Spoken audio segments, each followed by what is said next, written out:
I woke up an hour ago, so excuse my unruly appearance. And this is the first time I put on real clothes since quarantine, so it feels kind of weird. I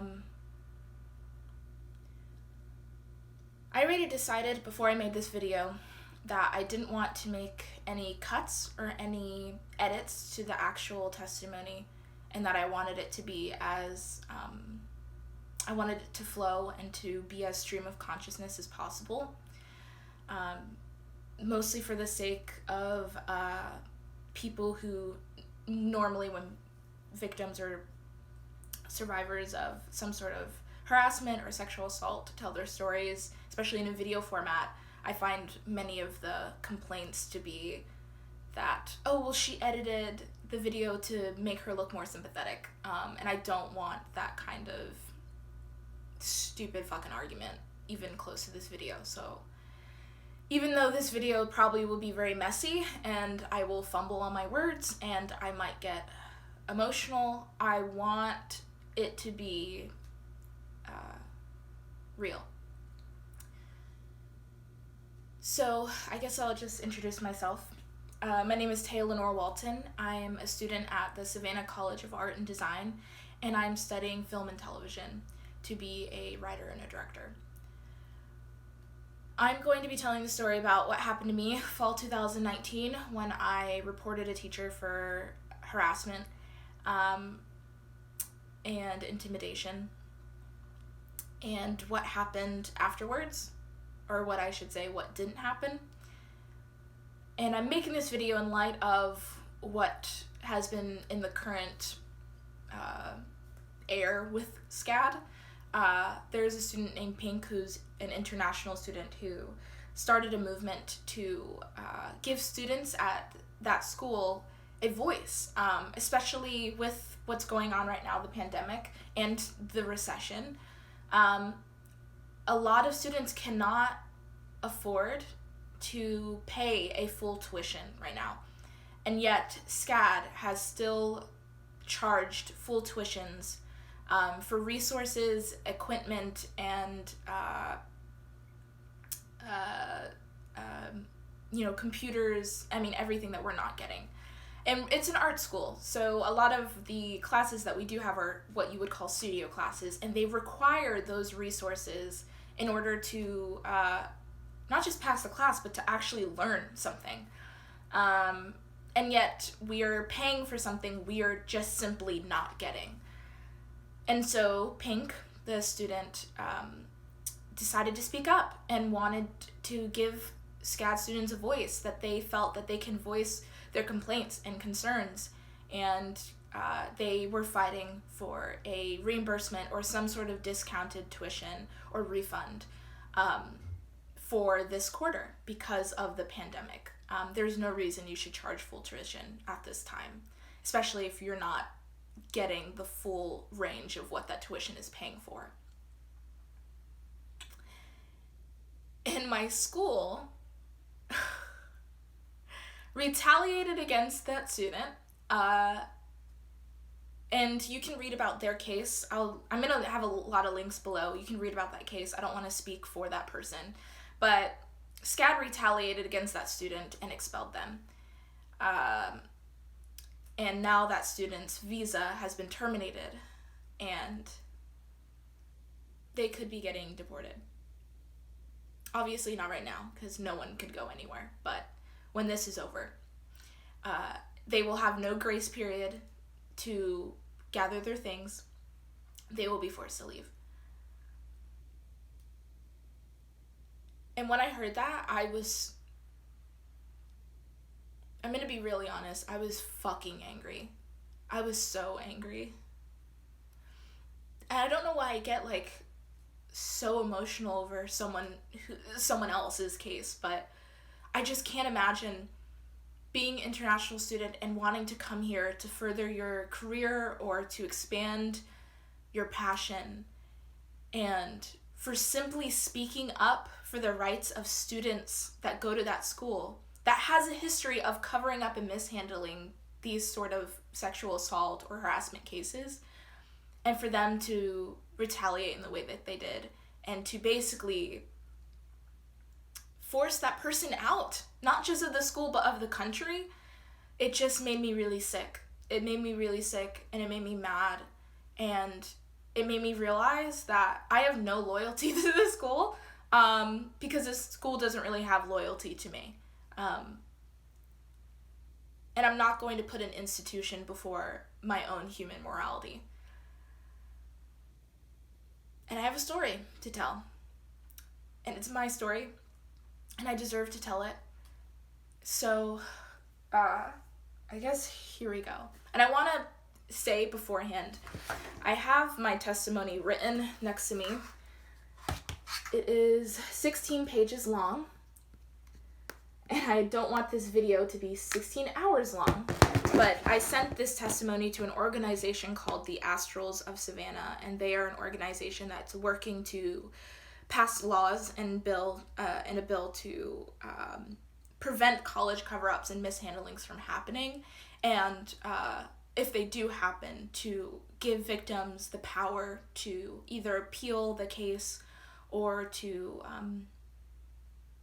I guess, have some sort of, I don't know if relief is the right word.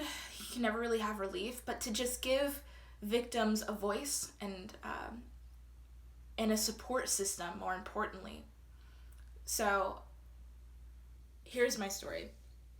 And again, I will be reading sometimes if I need to get details like dates or exact words. I want to read from this because I don't want to misword anything, and I don't want anything to be open-ended to be scrutinized. I want to make sure that this is as clear-cut and exact of how it happened. And I will be posting a link to any audio clips that I have, any actual screenshots that I have. Everything will be open for people to view.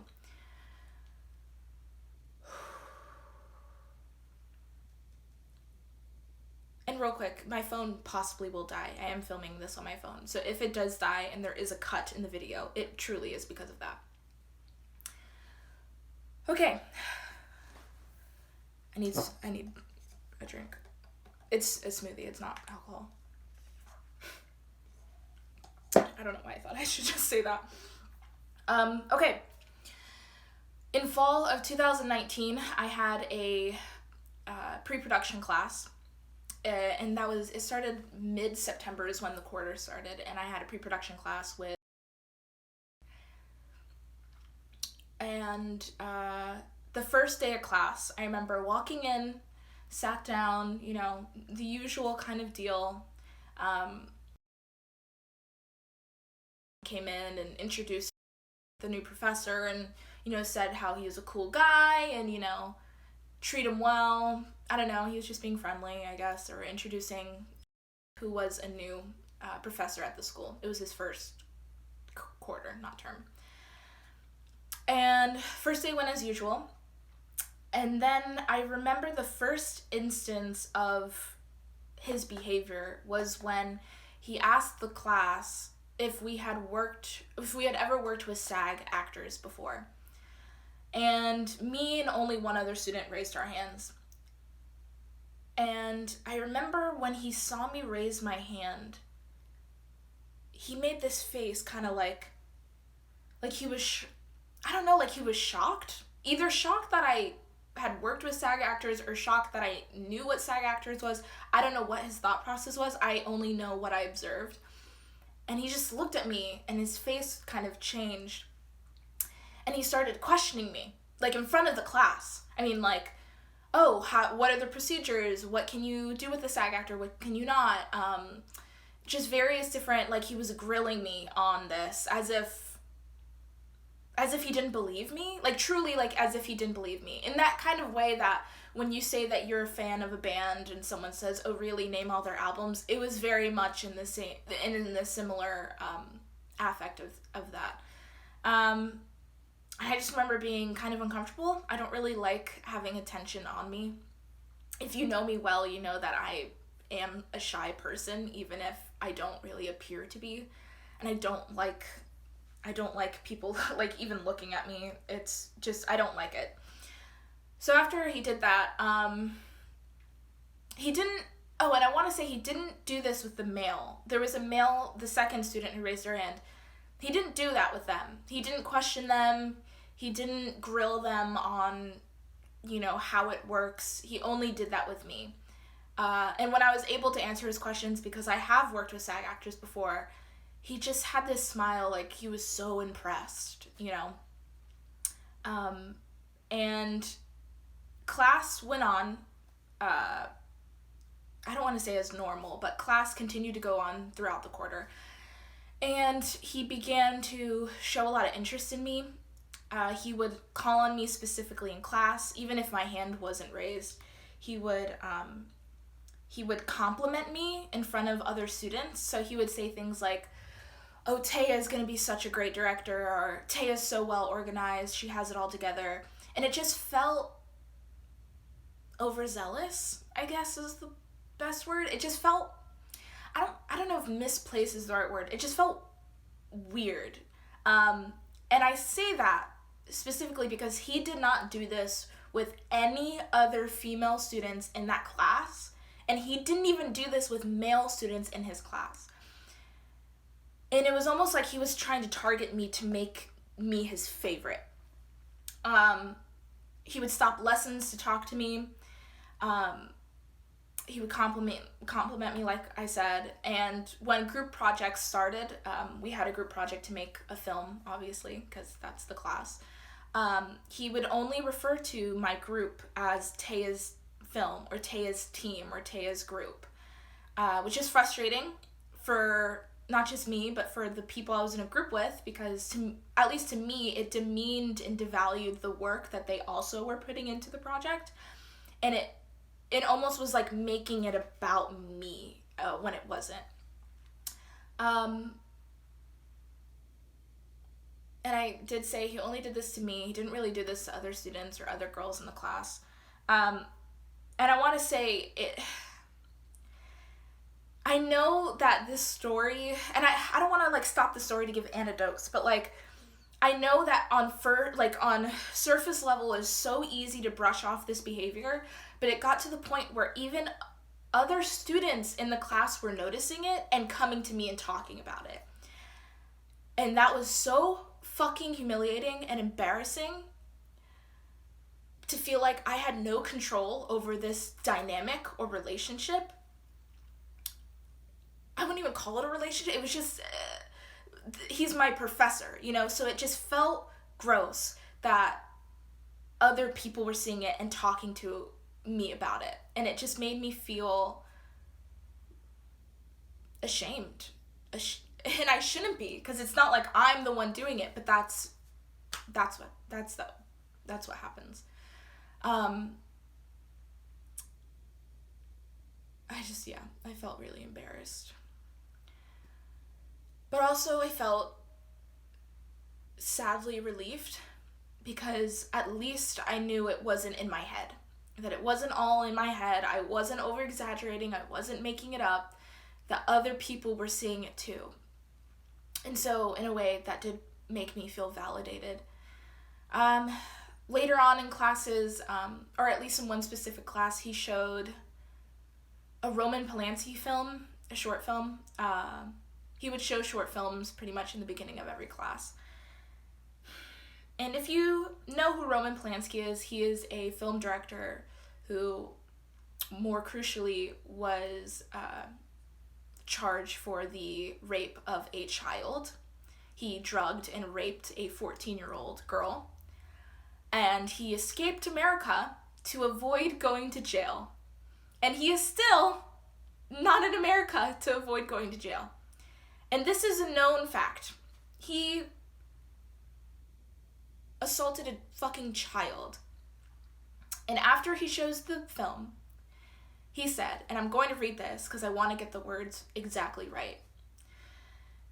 After the film, he spoke about the film's process, and when it ended, he said, "Oh, by the way, he's also known for the statutory rape of a girl, so keep that in mind."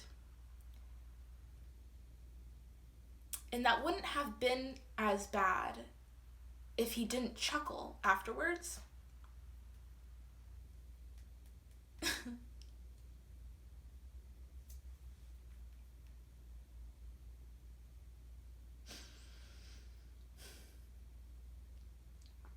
he chuckled. He laughed. And it hurt more because when he laughed, the other boys in the class laughed too. Because he normalized it. He normalized that behavior. And he minimized what that man did to that child. And he made it okay for the other boys in the class to laugh at the assault of a minor. I don't care what the situation is. I don't think that's ever funny or okay or something to chuckle at. I just don't, there's no excuse for it to me. When it comes to the abuse of children, that's my red flag immediately. It's my tipping point. So, after that, he also talked about Woody Allen. And again, Woody Allen is also someone who's known for raping children, or assaulting, or he molested his daughter, biological daughter. She came out with the story. Obviously, so many people didn't believe her, and Woody Allen still has a career. He also married his adopted daughter, that he had raised from the time she was a child.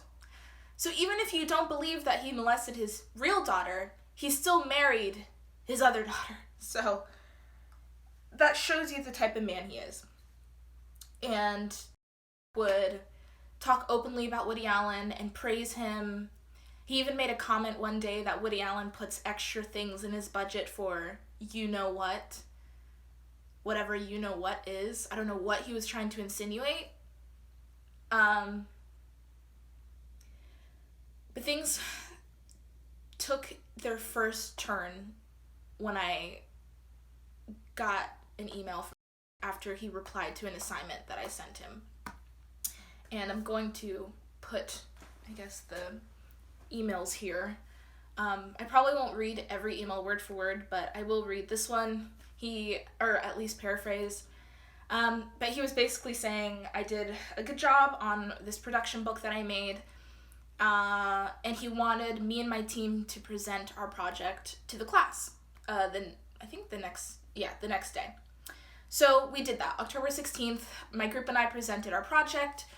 We made it very clear to him that we were going to film for the project on a makeup class of his that he had scheduled. But we did tell him, we are going to have to film during your makeup class. Just, I hope you know. And we told him on that day, October 16th. And he gave us permission. He completely okayed it. We showed call sheets showing that the time that we would shoot would be during that class. Or on the day of that class. And then I received another email. And this email is kind of what made my stomach turn with this, I don't know how else to say it, but bad feeling. And he asked me to share this casting call image that I made for the project. And then he also said, we do need to meet for midterm review, if nothing else. And who knows? I don't know why I'm struggling to read this. And who knows, maybe I can tell you something about making your film pre or post that would be helpful. Winky face. And I guess the reason that email bothered me so much was because of the winky face and just the way he formatted that last question. To me, it sounds, I don't want to say flirty. There's just something about it that just sounds weird. Because if someone said this in person, oh, well, maybe I can teach you something about the industry. I mean, how many times have we heard that? So, and this was the second email of him trying to get me to meet with him for some sort of midterm review. And I thought it was because I got a poor grade on it. I got a 63. Not proud of it. To be fair, other people in the class also knew that the exam itself was actually poorly written. But I still had a 92 in the class. I mean, I was still passing the class. And up to that point, I'd never even been absent. So the fact that he would want to meet with me in general was just, I guess, I just felt like it was unnecessary. So I replied that I was busy, which was true. And because I believe it was like close to, not finals, but it was a lot of like schoolwork going on. So I said, I don't have a good time to meet with you at the moment. Is there a compromise? He said, when would be good for you? I said, Monday the 21st of October, basically. Works for me. Do I need my group for this midterm review? I shouldn't have drank that smoothie. And he said, okay, no, just you. I just want to check in. I can do before 11 or after 4:30 things. And I remember feeling really tense and uncomfortable by the no, just you, especially because if he wanted to check in about the film, it would make more sense for my teammates to be there. Why did he need to meet with just me alone? It wasn't adding up in my brain, and it didn't make sense to me. And for a long time, I thought I was over-exaggerating or reading too much into it or being paranoid. But I don't know. I trusted the feeling that I got. And so even though I did schedule to meet with him, I knew in my heart and planned that I was never going to meet with him alone, even if I wrote it in the email. And if I did have to meet with him alone, I already made a plan with a friend of mine that I would, she would come with me, and so it wouldn't just be me alone. And I want to say, so this part is important later. It seems insignificant, but my group and I thought it would be smart to send an email just reminding him that we would be absent from the class, even though he was aware of it already. And we thought it'd be better if one person sent an email rather than 5 separate people, because obviously. And so I did send him this email. So, and I wouldn't see his reply to that email until the day after we had filmed, which was October 19th, and we had filmed on a Friday, October 18th. And I also want it to be noted again that I had told him days prior on October 11th in another email that we would be shooting during his makeup class. I had told him at least 3 separate times of this, and he was aware and verbally confirmed these things. So on October 18th, I finally I don't know what compelled me, but I was with my groups. We were, figuring out where we're going to go, how we're going to shoot this. I think it was actually, we were taking our lunch break, or it was before the lunch break. It was sometime during a break, because we weren't actually, shooting for the film. And I finally was like, I need to vocalize what I'm feeling to at least see if other people are feeling it too. Because I've already had people tell me that they were seeing the behavior, but I needed to talk about it. I felt like I was going crazy, like something was happening to me, and I was spiraling. And so I said, and these were my exact words, there's something weird about it, right? Something creepy. And resounding agreement from my group, they all were like, yeah, there is something weird. There is something creepy. And in that moment, oh my God, did I just feel so validated and so fucking relieved that I was not the only one seeing it or feeling it or experiencing it, even if I was the only one in my knowledge in the class being targeted. And one of the people, and she's a good friend of mine, but I will censor her name, even though she's been very vocal and open about supporting me and supporting this. She even said that it seemed like he was targeting me. And she was the one who actually brought up the fact that he is specifically spotlighting and targeting you for some reason. And that even she thought it was kind of uncomfortable and inappropriate. And once they all said that, I was like, okay, wait for this. Let me show you this email. And I showed them the email with the winky face. And as soon as they saw that winky face, they all went, ugh. Their stomachs turned in the same way that I did.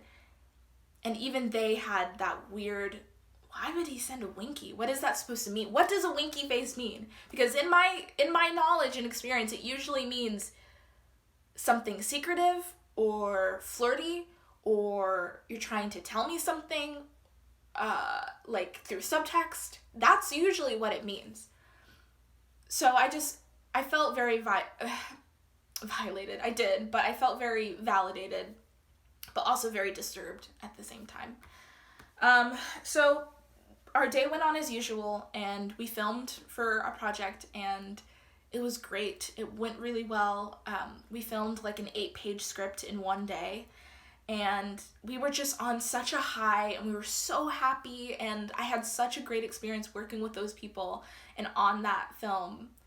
And we were just, we that day we just ended it so elated. And we ended at 8 p.m. So when I got home, I think I probably stayed up, but eventually I did go to bed. Because the next morning is when I finally saw the email that replied to me for the email that I sent that we would miss his class. And he sent this to me the morning of our shoot date, but of course it was a Friday, so I just didn't check my student email until the next morning. And that's when he sent that. And I am going to read this because it's the most shocking of the emails that he sent. He said, "Thanks for letting me know. I have to be honest and say I think this is poor planning. Taking 5 students out of my class is unacceptable. Surely you could have brought it up sooner." I did. "Also, you've been running rogue while I've been trying to communicate and sit down with you.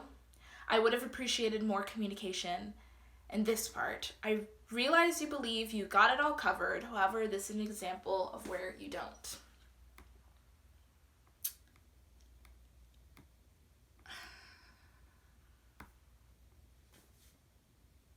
I guess needless to say, I was shocked.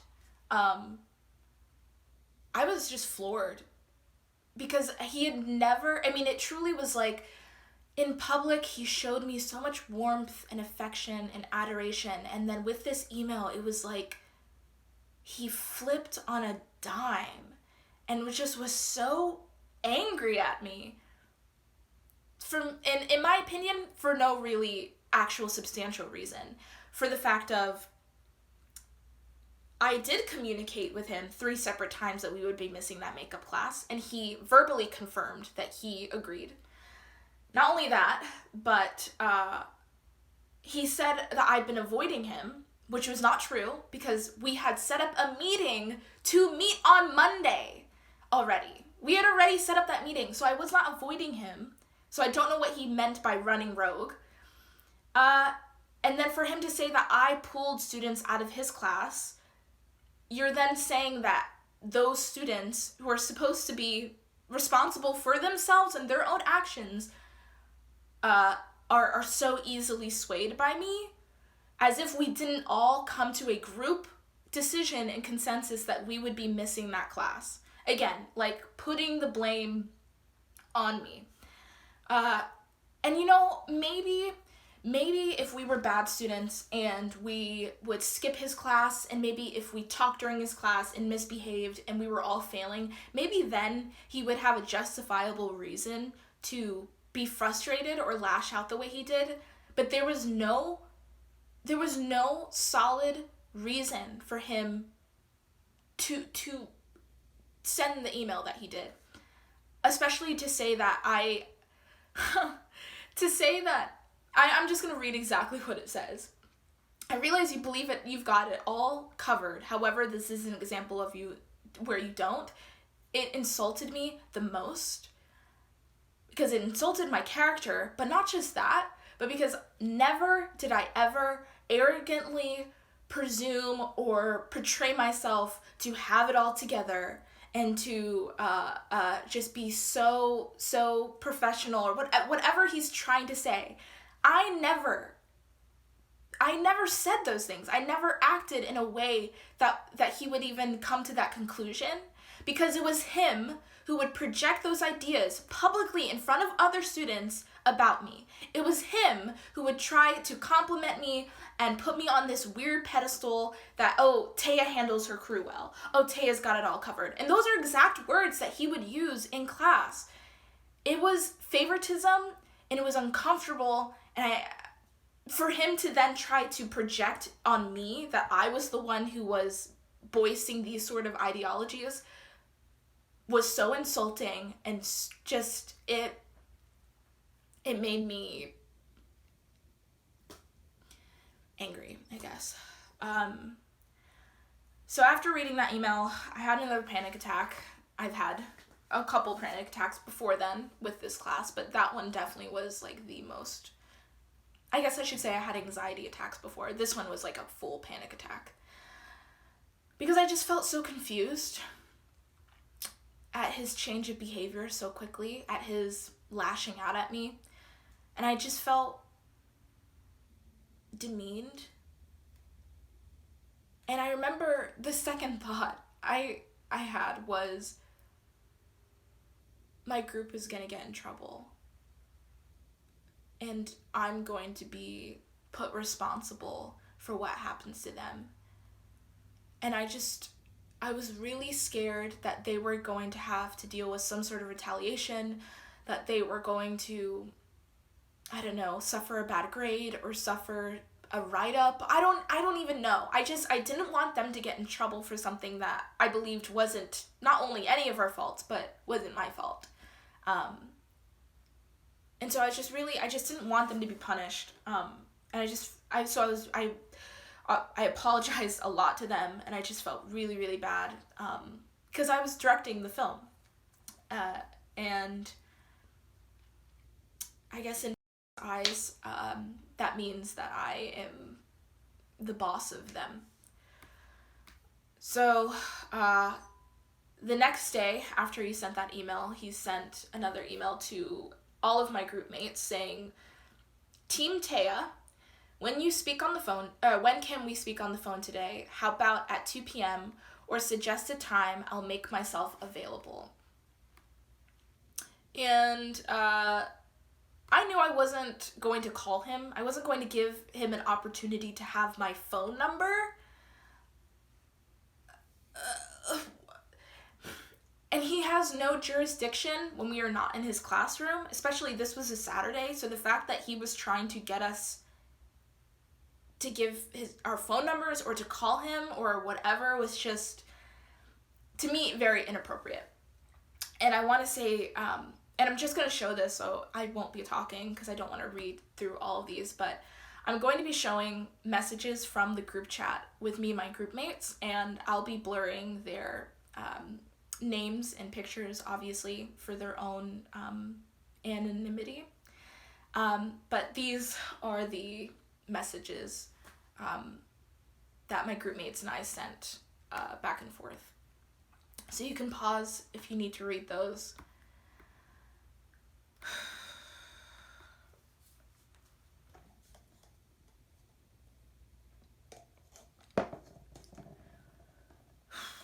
Okay.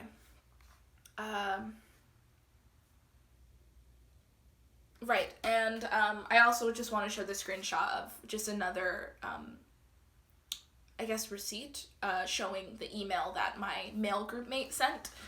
And I'm not going to show the rest of the group messages back and forth because it contains private information, and it's just not relevant after that point.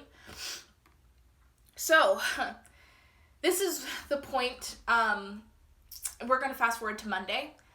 He sent that email Saturday, so Monday, October 21st, is when he first, physically grabbed me, or put his hands on me. So I arrived to his class early, and I couldn't bring myself to go in. So and this is in Hamilton Hall, and if you know that building, there are bathrooms downstairs, and then there's a stairway that goes up, and then there's this hall where there's classes, and my class was in that hall. Um, so I had a panic attack in the bathroom downstairs, and I texted my group mate, and he came out of the classroom. He was asking if I was okay and like what was going on. And before that, I should also say, I did speak to another classmate of mine, and I won't be saying her name, who received a 60 on the midterm, and she told me she never got an email from him to meet for a midterm review. And she wouldn't get an email from him about that until, like, literally maybe a week or 2 weeks before the quarter ended. I mean, way past midterms. I just wanted to say that first. So he just wanted to see if I was okay, and I just remember I was just, like, sitting on the ground, and he said that when he walked into class, that the situation was all squashed, and everything was okay. And I remember looking at him like, what? What do you mean it's all squashed? What does that mean? And another group mate of mine, one of the girls, she came out and said that she was the first one to come into class. And when she walked in, he immediately asked about me. He asked if I would be coming to class today, if she knew where I was, and that he needed to talk to me.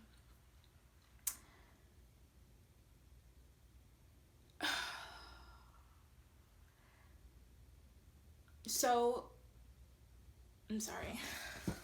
I don't want to cut this video up. I just want to... So, yes, he asked about me, and she basically told him that our group had told him that we were filming on that makeup class. And she said that his face changed as soon as she talked about the fact that they all knew and agreed and were aware that that was the plan, and that basically that she had my side. I mean, to paraphrase.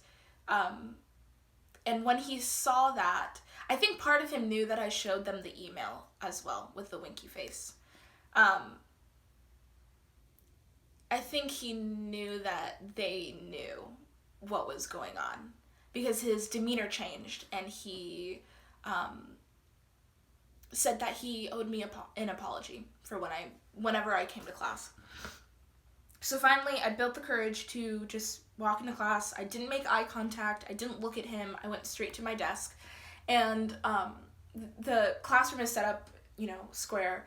And there's desks here and on this wall and on the end wall. And then there's 3 tables of computers there. And his teacher's desk is over in the front. And so I was 3 or 4 seats away from him, because it's where I normally sat. It's where I sat the first day of school. And immediately when I walked in, he scooted his chair between me and my male group mate, right between us, pretty close, and he said, and I'm going to read his words, and I am going to say that it is a slight paraphrase, but it's very, very, very close to the exact words that he did say. And he said, I'm sorry for the mistake I made.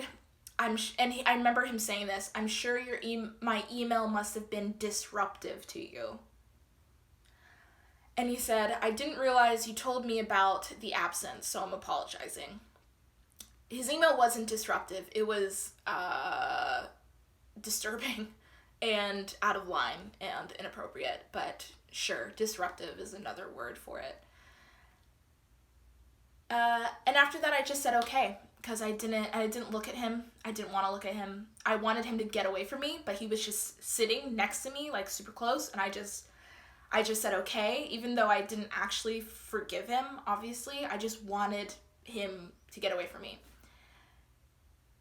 And I remember when I said okay, it was like, okay. And he went back into smiley teacher mode, and it was as if nothing happened. So class went on as normal. And he tried to call on me throughout class, but I gave pretty short and concise answers. Obviously, not looking at him, I just felt really disgusted every time I did. So, right, so class ends, as normal, and this specifically stays in my mind because normally when class would end, he would stay behind at his desk, and he would just stay, students would come to his desk if they had questions or they had concerns or they were confused by projects. He always, every single classroom, he never left that desk. He would stay there until pretty much the last person left, and then he would leave. But that day, he jolted up from his seat. He bolted out of the door, but then he just stood there. And he just stood on the side of the door, on the wall, just waiting, out of nowhere. And I think other people also were like, that was weird, because they were also used to him never doing that. And he just waited on his phone. He was like checking his phone, looking back from his phone. And I was pissed because I was like, great, now I can't even walk out of the classroom without having to pass by him.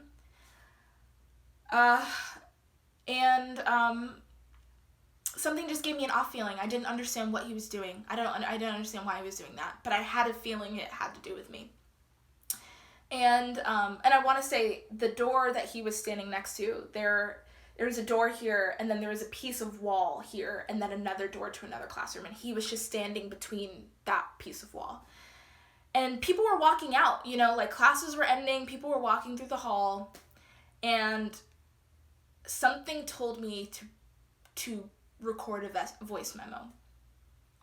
And so I did. And I was telling my friends that I was going to report his behavior, because I had planned to report his behavior even before I came to class that day. And as I was telling her, I'm going to talk to my advisor, one of my friends, that's when he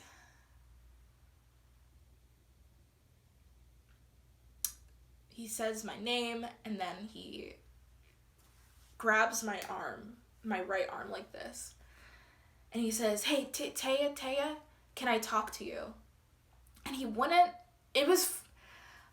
and again, this is the part where it's like hard to explain, but it was a forceful grab. It wasn't like a tug or like a sharp pull, but it was forceful and intimidating enough that even when he eventually let go, I still felt like I felt the feeling of his hand on my arm. And I just remember shaking my arm and like wanting to get the feeling off. So once he asked to talk to me, he physically grabbed my arm and he gripped it, and he wouldn't let go until I said, okay. And I said okay after I checked behind me to see that my two friends, the two girls who I was in a group with, were there.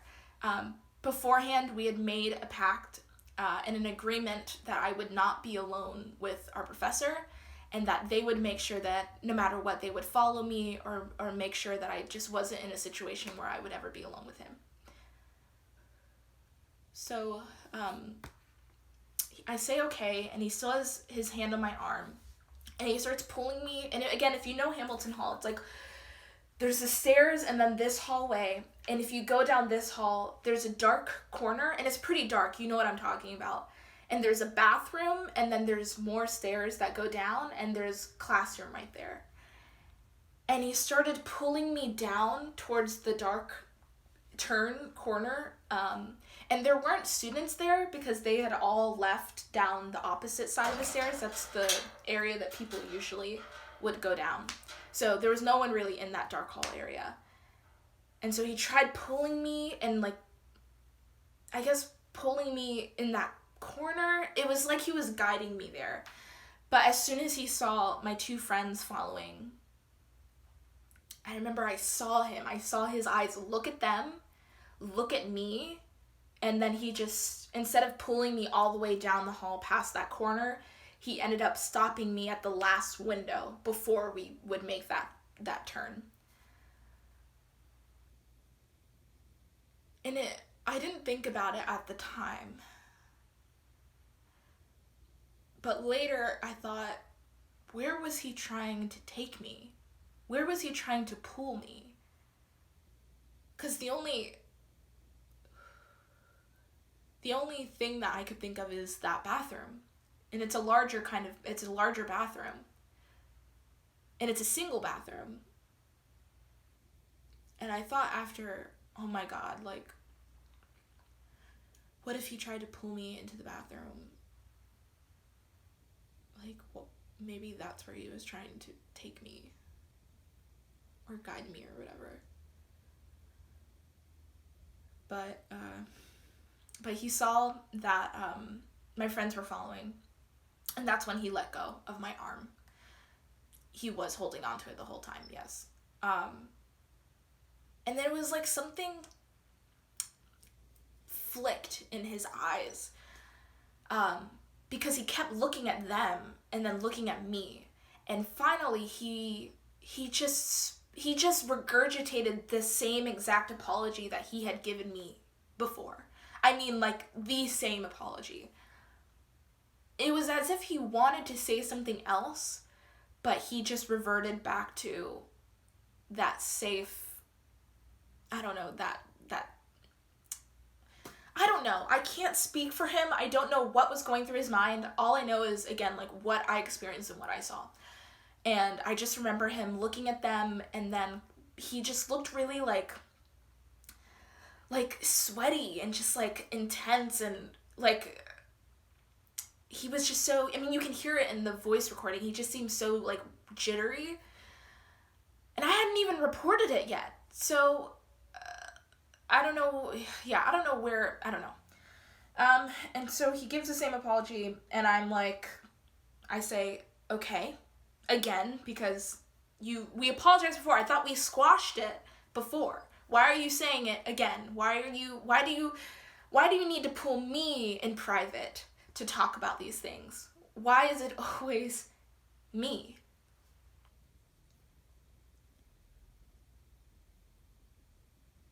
So I finally went to see my advisor. And I had emailed her, I believe the day before this happened. I emailed her the day that it happened, but the morning before the class started. And I just emailed her telling her that I have some concerns with Professor and if we could meet. And the next day that after this happened, I met with her and I told her everything. I told her everything that happened, every detail that I had. I told her I have screenshots of the emails, and I recorded our encounter together. I don't know, after what he did, I felt like I had to record everything. And I should have recorded more, and I regret not recording more. And I do wish that I recorded truly the full process and everything that the SCAD officials and HR and Title IX said. I regret it, but I'm not going to beat myself up for it, because I had a lot going on in my mind at the time. So after I told my advisor, she sends me down to a counselor that SCAD has, and they're called a triage counselor. And she also ended up reaching out to who was representing Title IX. So I go to the triage counselor and I tell her everything that happened. And I did record that instance, and I am going to link that recording. My storytelling is nowhere near as, I guess, clear and concise, because I was still reeling from everything that was happening. But I don't really think that this is very clear and concise, because I don't know how long this video is, but there's a lot of things and a lot of details, and I need to, okay. Okay, so I talked to Title IX. I talked to this woman named, after I had talked to the triage counselor, and I guess the triage counselor just wanted to know if I needed any, like, counseling sessions or some sort of therapy after this. I already have a therapist, so I said no. And that same day, because I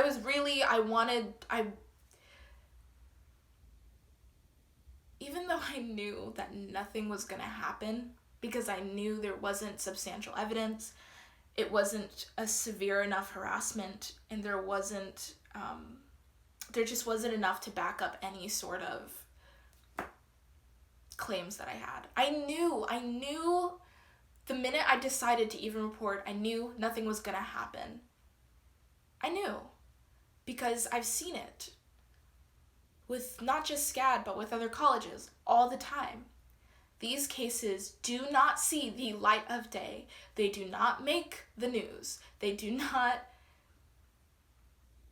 They are swept and covered and tied in a nice bow.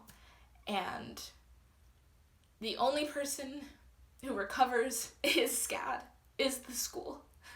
And the people who don't recover are the people who go through the process of reporting, of re-traumatizing and retelling their story over and over again. They never really recover. So, I'm like all over the place. So, I talked to Title IX. Her name is, I don't know if I'll blur her name yet. I don't know. I'll decide later. And that's when I give an official report into Title IX for harassment and I believe intimidation. And during that time, I was brought in a room. She told me the policies and procedures about what would happen, how these reportings basically go, how it goes. Because I never reported someone before. And I want to just read this because, again, this is like a specific type of detail. But initially, she proposed that we would meet with him together, with me present, to go over my report and the claims and the evidence and ask questions. She proposed that I be around my perpetrator, be in the same room as him. I don't know if that's her job or that's the policies that she's given, but I don't know how in the world anyone would think that's a good fucking idea. And I know that my case is nowhere near as severe as other girls' cases or other people's cases who have dealt with a real assault and a rape.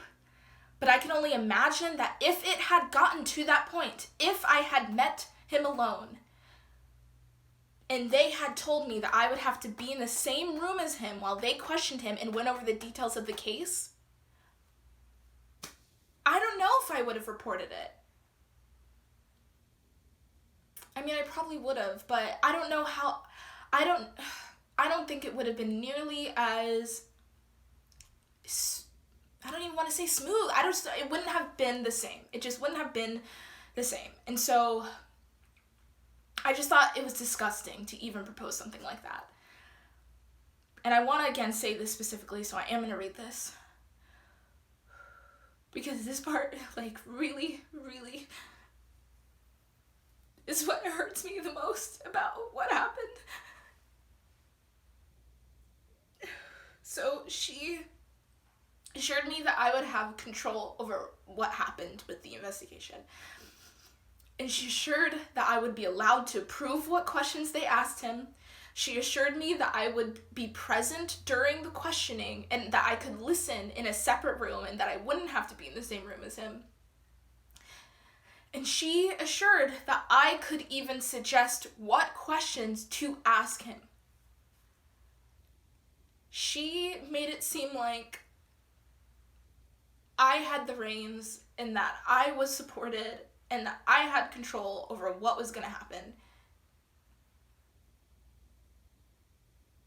And it never fucking happened. They never called me in. They never told me when they would question him. They didn't tell me what they would question him about. They left me completely in the dark.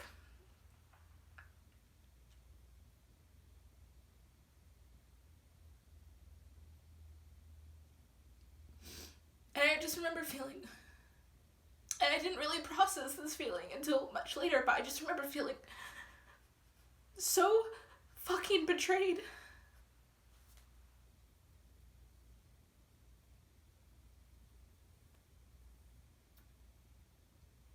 Because she made it seem like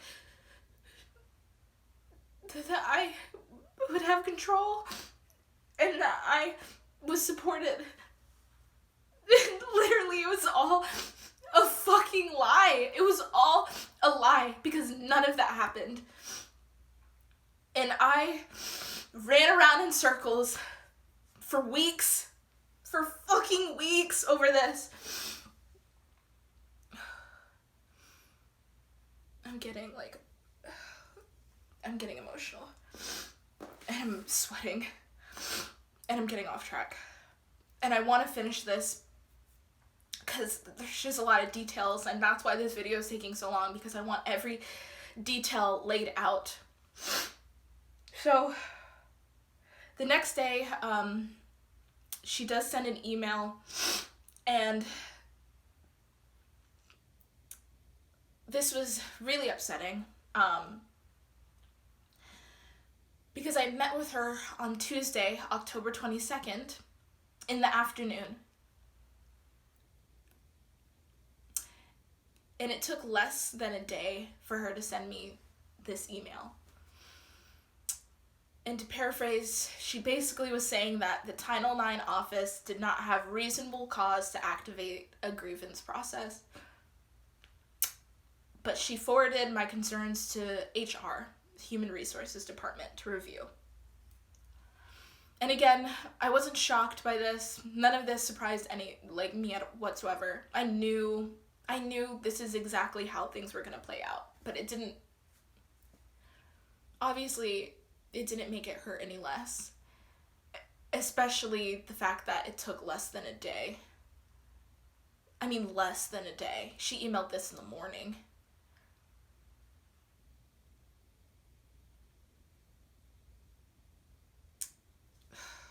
I need to keep going. I'm not going to film this again. I'm not. So the following emails take place. It is basically from the head of HR reaching out. He wanted to speak to me about what was going on.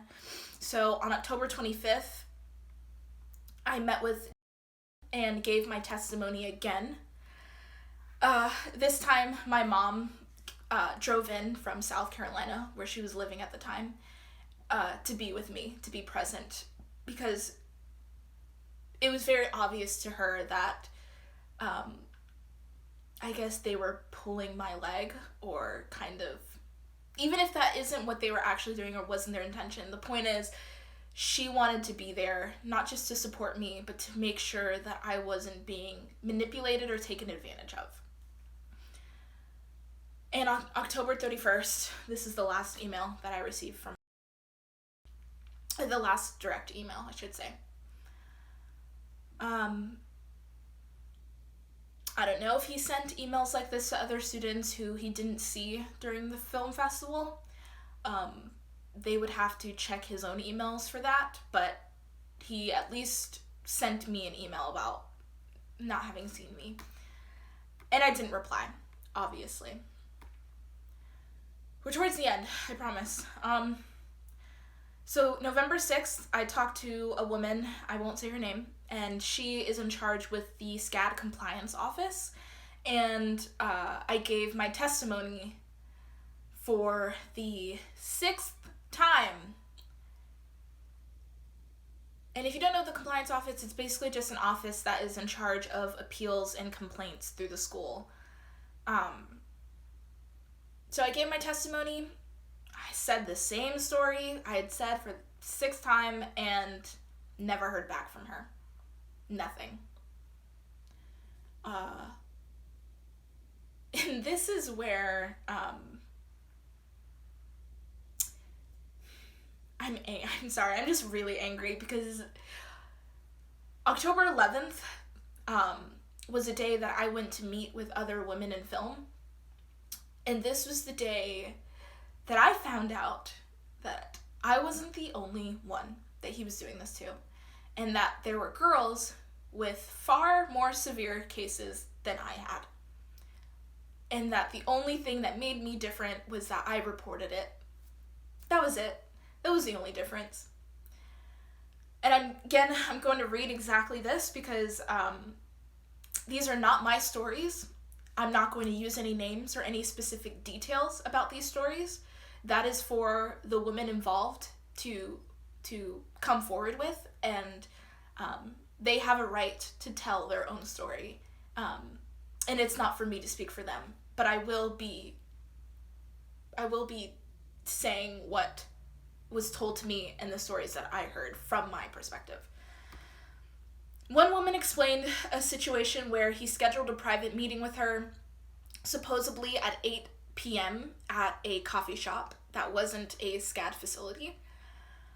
She explained that he was sending emails to the other girls in her class and was scheduling meetings that weren't at SCAD buildings and that were in other places like coffee shops and even the park, Forsyth, if you know it.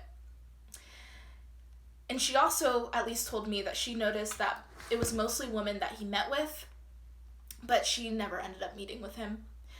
Another woman chimed in on how her friend met with him at a SCAD building, but he, on the same day, as soon as she arrived, changed their location and told her that they would just go for a walk and just be really casual and to talk, basically. And they left the SCAD building to somewhere else. I honestly don't know where they went. All I know is that they took a walk. And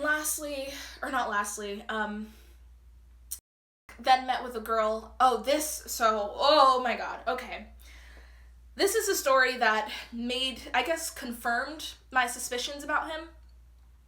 So, met with another girl at the park. Why you would need to meet a student at a park and not a SCAD building to talk about school? You tell me. But they made short conversation about her job as a yoga instructor, and he talked about how he does yoga and he loves yoga and how she should tell him, what yoga studio she works at so he can go to one of her sessions. And he stared at her breasts the whole time. He stared at her boobs the whole time that they met and didn't talk about school, barely. And this story, I want to say, I have heard this story from two separate people who don't even know each other, but knew the girl that this was involved in. But I won't say her name or her... Okay. As suspected, something did go wrong. But my phone didn't die. Someone called me. One of those robocalls. So, I'm just going to start from where I left off. So, lastly, there was a story where he made a remark to a Brazilian student, and she's mixed race, with black, and he mocked her and demeaned her for being Brazilian, and at least from what she told me in her words, or maybe not in her exact words, because I don't want to put words in her mouth or speak for her, but she told me that in that situation, she had a group project where she was going to be the producer. And if you know how films work, producers are really kind of the spearheads of a lot of films. They kind of keep the boat running. And he made a comment in front of the whole class to her group that they shouldn't let the Brazilian be the producer because and these are things that she said, that he's worked with Brazilians before and that they're crazy and that they shouldn't make a crazy Brazilian be the producer. And again, I know that sounds very, maybe not as severe as you think it is, but if you just replace the word Brazilian with black, it immediately triggers in your head that what he said and him saying that to her, especially in front of the whole class, which is so demeaning, is so fucking wrong and just fucked up. Because if he were to say, oh, I've worked with black people before. You shouldn't make the black person the producer because black people are crazy. It would be no question whether or not that was appropriate or not. So after hearing these stories and talking to them about my own story, I hate saying this because part of me feels ashamed, but I again felt relieved. I felt relieved because it just, again, it validated that I wasn't alone and that my experiences weren't being blown out of proportion. But the next feeling, immediately afterwards, I just felt so disturbed. I was so disturbed. I still am so disturbed.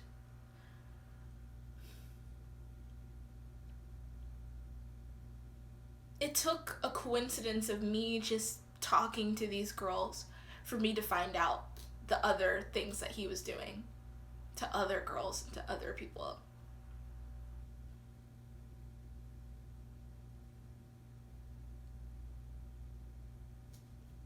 He was grooming them. He was grooming me. And if you don't know what grooming is, I'm going to put a definition here.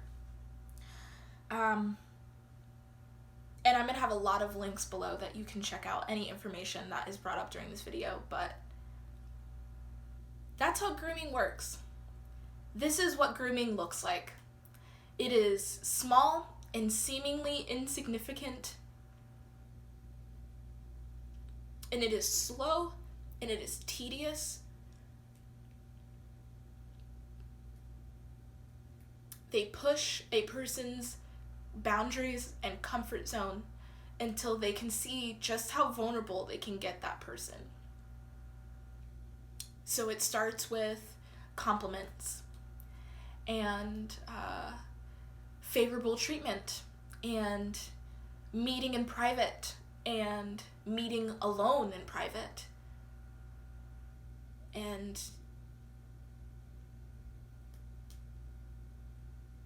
I'm just so glad I never met him in private. And the only reason I didn't is because I recognized the pattern of grooming. I recognized the feelings.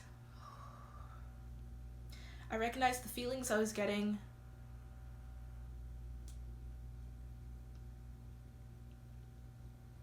And I guess I'm gonna say this too, because it's important to my experience, and it's important. I recognize the pattern and I recognize the behavior because I've experienced it.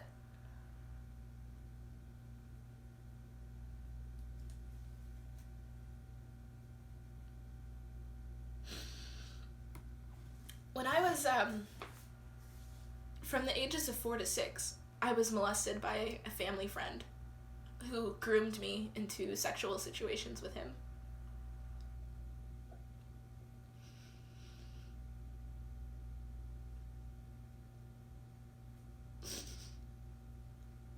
And I was only a child.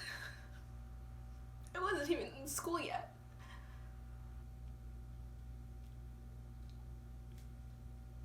And it happened again with a different man when I was 10 years old. And as much as those memories and trauma hurts me to this day, it has given me the wisdom and the ability to recognize the pattern and recognize the behavior in other people, and to see a predator when I see one, and to trust my instincts, and to trust the feelings I get, and to not put myself down that I'm crazy or that I'm over-exaggerating. Because I know, I've seen it, I've experienced it firsthand. And all of his behaviors and actions are telltale signs of someone who is grooming victims to eventually take advantage of them. And I'm going to provide links below that you can see what patterns of grooming looks like, and how to see the signs, because we don't talk about this part of abuse. We don't talk about this part of sexual violence. We only talk about the two choices, right? You're either just randomly attacked and randomly assaulted,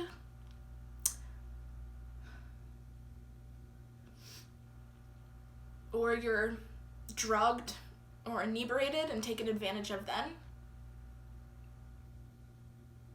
We don't talk about the most common and severe form of abuse and sexual trauma, and that's grooming. And it's the most prevalent. It's the most pervasive. But we don't talk about it. But when I talked about it with those girls,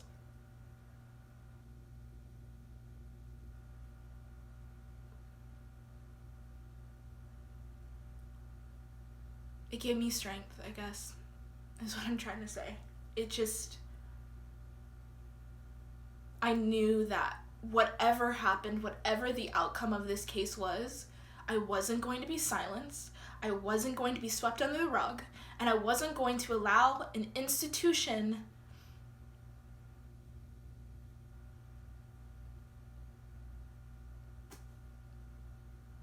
to cause me or anyone else more harm. I have no loyalty to this institution. They have no loyalty to me. I pay to go there.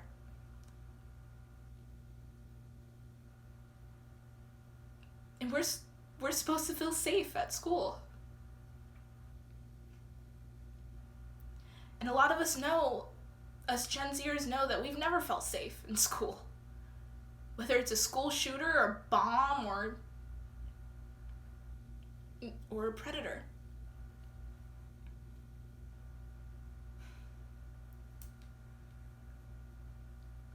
Okay, I'm gonna just, again, I spiraled, so I'm gonna just take I just need a moment to breathe, and then I'm gonna move on, because I want to just get to the end of this and just get this out, and I don't want to talk about it anymore. I've already told this story so many times, and I'm just really exhausted. So, later that week, after I met with the girls that were in film, the female filmmaker meeting, that's when his behavior became more aggressive and more intimidating. And the one instance in class that stays in my mind, and it stays in my mind, and thank God it does, because I don't know. I was in class and he walked between two tables where students were sitting, and he squeezed through. I mean, you have to squeeze through those areas. You can't just simply walk through. It's much faster to go around a different way. But he chose to stop in front of my desk, and he just stared at me. And he just smiled. He just grinned and smiled and just stared at me for a really long time. I mean, a really long time. To the point where I said, what?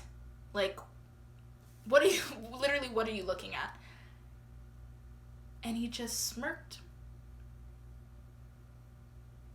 and walked away. Kept his eyes on me and just walked away back to his desk and started class. Again, like nothing happened. Like he flipped on a dime and was a completely different person. And I would have felt so alone in this experience, because imagine I'm trying to tell someone who wasn't there that, oh, my teacher stared at me and smiled for a uncomfortably long time. Who would believe me, and who would take any of that seriously? It is unbelievably hard to try to verify these sort of situations and try to tell these sort of situations. But thank God the girl behind me saw him do it. She saw him stare at me with a smile for, if I were to put it in seconds, it had to have been, under 10 seconds, which is still too long. Count that on your fingers. Way too long to just smile and stare at someone silently. And I remember when he walked away, she tapped me on the shoulder and she said, "What the fuck was that?" Like, that was so weird. I was so happy that she saw it. I was so happy that she saw it, because if she didn't, again, I would just be alone in my experience. And I remember she told me, and I'm really good friends with this girl, and she's been a witness and a support system throughout this case. She told me it was one of the most disturbing things that she had ever seen. And it was one of the most disturbing things that I'd ever seen.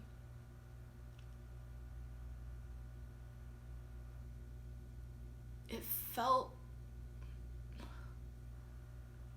I don't know if he was doing it out of intimidation. I don't know what it was. But from that point on, I spiraled. I became paranoid. I was having panic attacks every day before his class, every day after his class. I was forced to stay in his classes. They would not allow me to finish his class outside. They told me that if I missed his classes, then the 4 absences that we were allowed would be taken away, and that I would fail. Even after I reported his behavior, even after I made it known that I did not feel safe in that class, it is reported and known that I told Title IX I did not feel safe around him. I was scared that he would hurt me or do something, or events would escalate from the few things that he has done. I told them I was scared, and they told me to go to class anyway. Even though I was passing, even though up to that point I had only missed 1 class, they told me I would have to stay or I would fail. So I did. I finished the class. And I passed. Not that that's important. But, I was just frustrated at this point. I'd had enough. I was scared that he stared at me and did that sort of weird intimidation thing because he knew. At that point, I knew that he knew that I was the one who reported him. I was given no warning. I was given no email or message that they would be questioning him. I was never told that he knew. I was never told what they asked him, but he knew it was me. Whether they told him it was me, he knew it was me. And in that moment, he used my vulnerability to scare me. He scared me.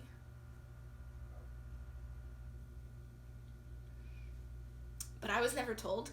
I had no warning. I had no protection from the school.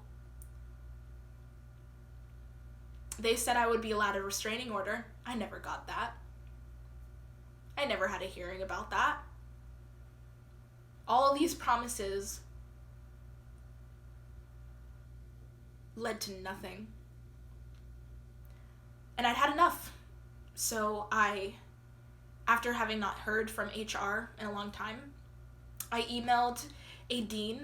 I won't say who the dean is, because if I do, even I won't say what they are dean of, because if I do, you could easily search them. But I emailed the dean this email, and my friend who witnessed him staring at me and has been a witness to everything that had been going on from the first day of school also sent an email. But she sent this email to HR. So I met with the dean, and I told her everything again. I told my story again. And this was November 13th, right? And I met in her office, and we talked, and I had my friend who had emailed HR with me as a support system and also as a witness to everything that was going on. And initially, the dean, she made me feel so reassured. She made me feel believed. It felt like talking to her, wow, like maybe something's gonna happen. Like, I'm talking to, another woman in the film industry. She's worked in the film industry for years. Maybe they'll understand. Maybe they can do something about it.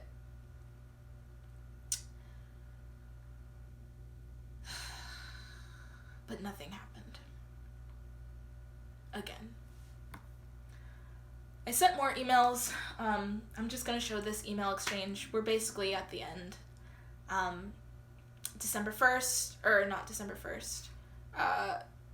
November 25th, I had this exchange with HR. Later, 20 days later, I should say, on December 5th, I get an update. By this time, we are already finished with the quarter.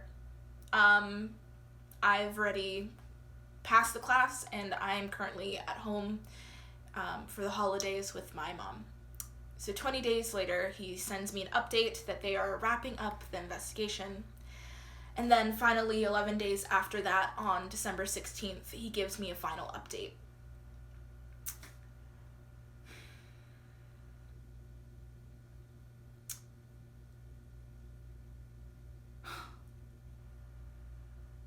At the time, I was angry. Not angry because I didn't think this would happen, but I guess angry because it happened.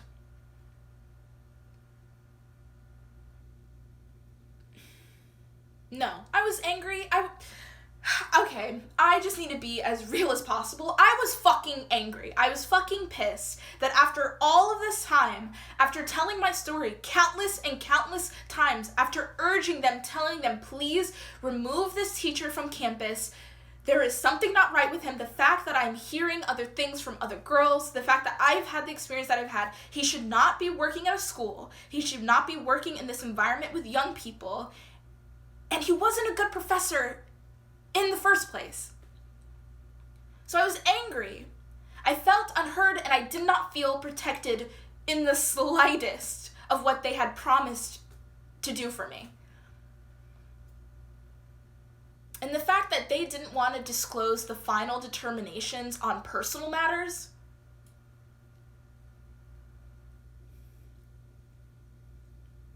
I was livid. You're telling me that I told my story to you countless times, that I had to stay in this man's class and deal with his fucking behavior, and you can't even tell me what happened for personal reasons? For whose safety? For his? Because that's what it is. It is for his safety. It is not for me. So I emailed him back. I said, thank you for the update. I told them that I understand confidentiality. Reality, that's bullshit. I was angry.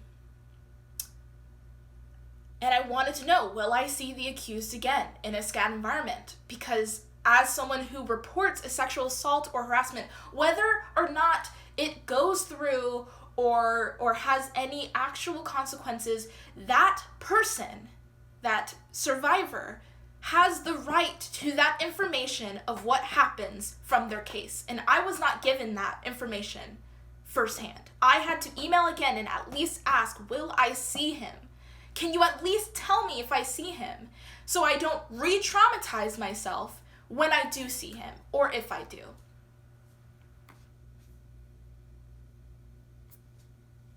So he sent me this.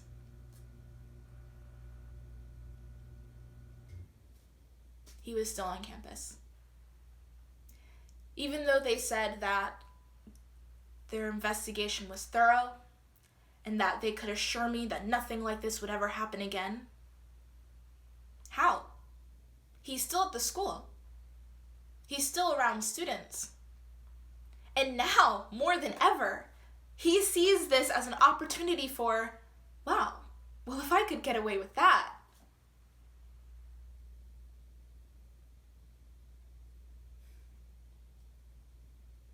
I don't understand the secrecy. I don't understand the idea that we have to protect them. A professor, whoever is accused of something like this. I don't understand that.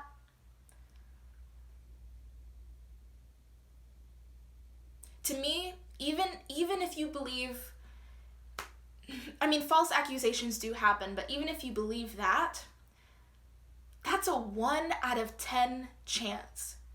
And by keeping him at the school, you are ignoring the 9 out of 10 chance that something like this will happen again, if not worse. And thank God, I mean, weird to say, that the pandemic is happening and he is not around other students. There's a girl that I know who I was in class with, who I do care about, who is in his class right now. And I told her, as soon as she said she was in his class, I told her, do not meet with him in private. And if he behaves in any way that makes you uncomfortable, report it. And I will be there with you. I will support you in any way. And she's still in his class right now. Thank God it's virtual. This is the end. This is the end of my testimony. Really anticlimactic. I know. And as of today, he's still working at the school. As of today, I have no real protection from the school. And I guess to finish this out, because this video is probably super long,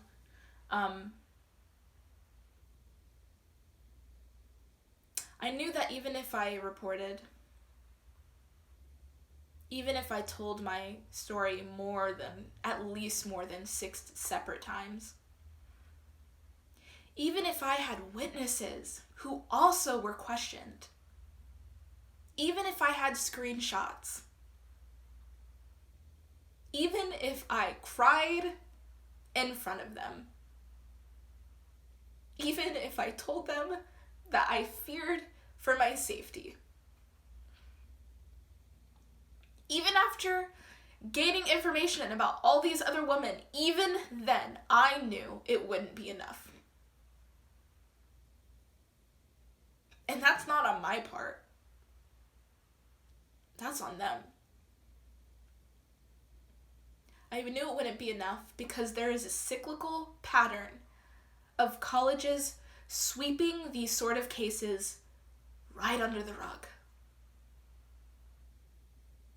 I know, or at least am in knowledge of, at least 20 other cases that SCAD has covered up that involve sexual assault, harassment, or some sort of discrimination and abuse.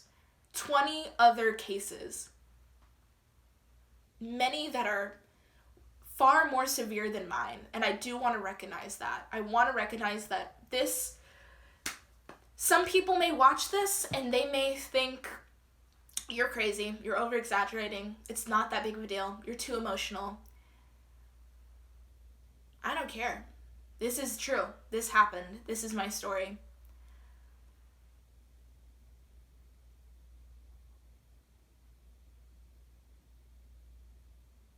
I don't know what else to say. If the 21st century has taught me anything, is that my generation is really fucking tired. I know I am. I'm 21 years old, and I'm exhausted. And I am angry. I am so fucking angry. All the time.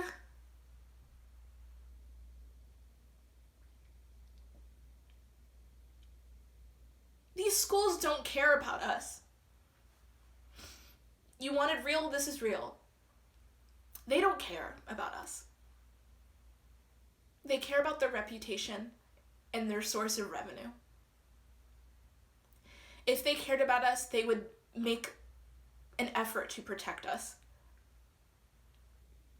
But after my case, after the 20 other cases I know, after the case with Pink,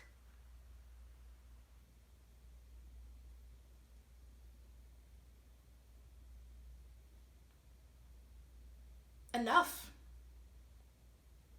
It's time to just say enough. These schools, these men, I should say these predators, need to be held accountable. Especially these schools. If the real number came out of just how many cover-ups in cases there are of similar situations like this, worse situations like this, it would be a national fucking scandal.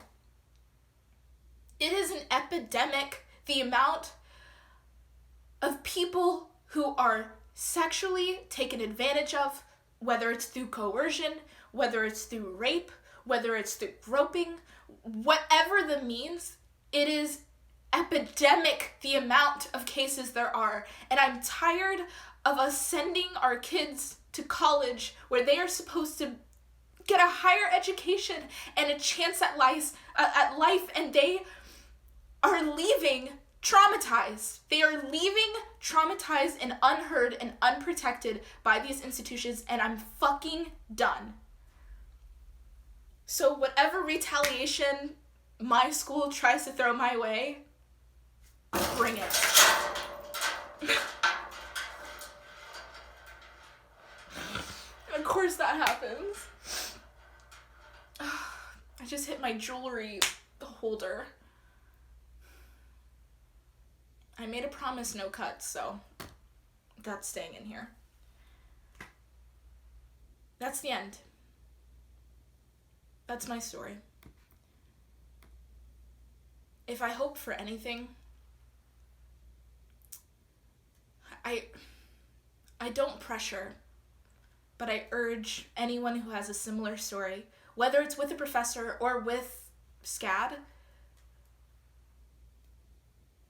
I hope that you know the courage it takes to tell your story is hard and it is difficult and it is disturbing and it re-traumatizes, and I understand that.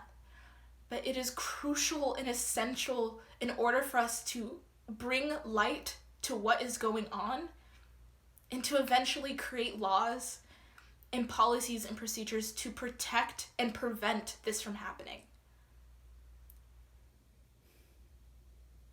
So even though my story isn't severe, it could have been. I could have met with him in private. And at that point, who knows what could have happened? But it was because of the trauma that I experienced as a child that I was able to see the signs, see the pattern, and stop it before it could happen. And I'm grateful, as horrible as it is, I'm grateful that at least from those horrible experiences, I gained that kind of wisdom and knowledge.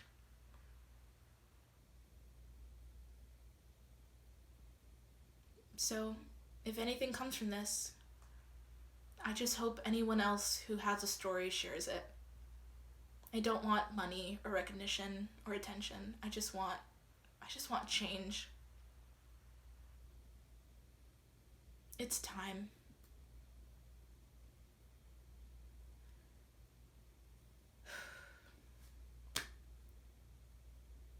I guess that's it. I'll provide any links below of my written statement, as well as links to any audio clips or screenshots of everything. Please stay safe. And it's time we stand up for ourselves and for each other. And if you do have a story, I want you to know I am one person, but I am here. And I believe you, and I support you. And your experience is valid. Thank you. Anyone who listens to this.